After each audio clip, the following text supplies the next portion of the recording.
তোরা জানিস আমি তোদের এখানে কেন দাঁড় করিয়েছি? আরে হ্যাঁ হ্যাঁ হ্যাঁ, আরে হ্যাঁ হ্যাঁ হ্যাঁ, জানি মারামারি মারধর করার জন্য, আর কিসের জন্য?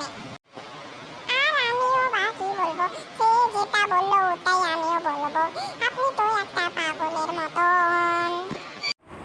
কি বললি তুই আমাকে? আমাকে তুই পাগল বললি?